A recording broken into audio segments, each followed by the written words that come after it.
बुद्ध अमृतवाणी, subscribe to my channel for more stories. Gautam Buddha अमृतवाणी। महात्मा गौतम बुद्ध को बौद्ध धर्म का संस्थापक कहा जाता है। उन्होंने वर्षों बोध गया के बोधि वृक्ष के नीचे बैठकर तपस्या की और इसके बाद उन्हें दिव्य ज्ञान की प्राप्ति हुई। बुद्ध ने अपने विचारों और उपदेशों से पूरे संसार को शांति और अहिंसा का मार्ग दिखाया। इसलिए कहा जाता है कि बुद्ध के विचार आपका जीवन बदल सकते हैं। बुद्ध की आज की अमृतवाणी में आपको बताएंगे गौतम बुद्ध से जुड़ी एक ऐसी कहानी के बारे में जिससे आपके जीवन में खुशियां ही खुशियां रहेंगी। क्योंकि बुद्ध का मानना है कि ये पूरी तरह से आप पर ही निर्भर करता है कि आप खुशी या गम क्या लेना पसंद करते हैं। आप क्या लेना पसंद करेंगे, उदासी या मुस्कान? एक बार बुद्ध एक गांव से गुजर रहे थे, लेकिन उस गांव में लोगों के बीच गौतम बुद्ध को लेकर गलत धारणा थी, जिस कारण वो बुद्ध को अपना दुश्मन मानते थे।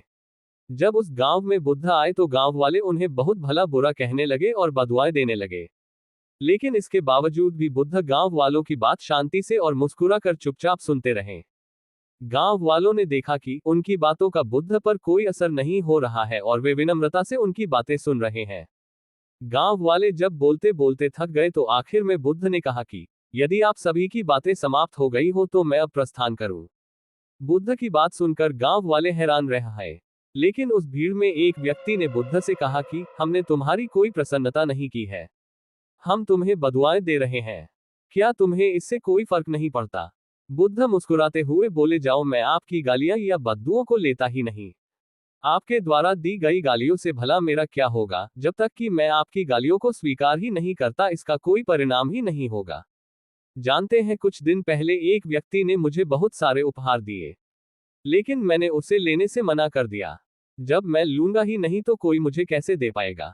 बुद्ध ने पूछा, बताइए, अगर मैंने उपहार नहीं लिया तो उपहार देने वाले व्यक्ति ने क्या किया होगा?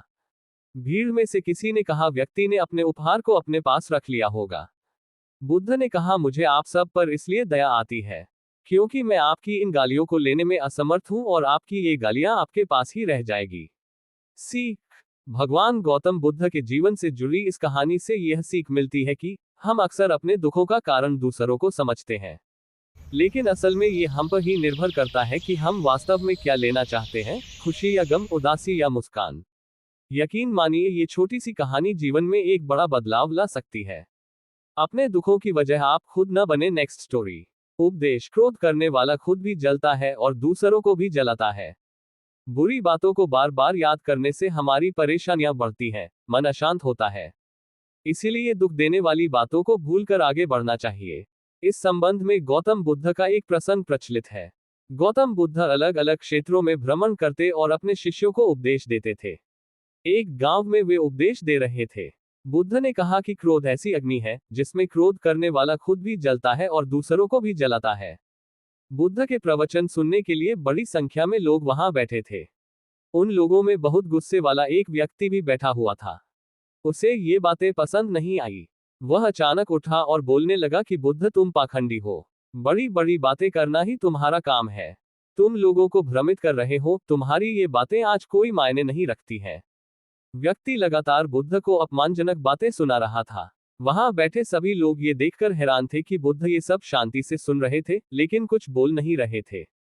क्रोधी व्यक्ति बुद्ध को शांत देखकर और ज्यादा क्रोधित हो गया। वह बुद्ध के पास गया और उनके मुंह पर थूककर वहां से चला गया। घर पहुंचकर क्रोधी व्यक्ति का मन शांत हुआ तो उसे अपने किए पर बहुत पछतावा हुआ। वह बुद्ध से क्षमा मांगने पहुंचा, लेकिन उस गांव से बुद्ध पड़ोस के गांव के लिए निकल चुके थे। वह व्यक्ति बुद्ध को खोजते हुए दूसरे गांव में पहुंच गया। वहां व्यक्ति को जैसे ही बुद्ध दिखाई दिए, वह उनके चरणों में गिर गया और क्षमा मांगने लगा। बुद्ध ने उस व्यक्ति से पूछा, तुम कौन हो और क्षमा क्यों मांग रहे हो? उस व्यक्ति ने कहा, क्या आप भूल गए? मैंने कल आपके साथ बुरा व्यवहार किया था, आपका अपमान किया था। बुद्ध ने कहा, बीता हुआ कल मैं वहीं छोड़ आया हूं और तुम अभी भी वहीं रुके हुए हो। तुम्हें गलती पर पछतावा है, तुमने पश्चाताप कर लिया, अब तुम निष्पाप हो गए हो। बुरी बातें याद करते रहने से हमारा आज बर्बाद हो जाता है। इस आदत की वजह से भविष्य भी बिगड़ सकता है। इसीलिए बीते हुए कल की बातों को भूलकर आगे बढ़ना चाहिए।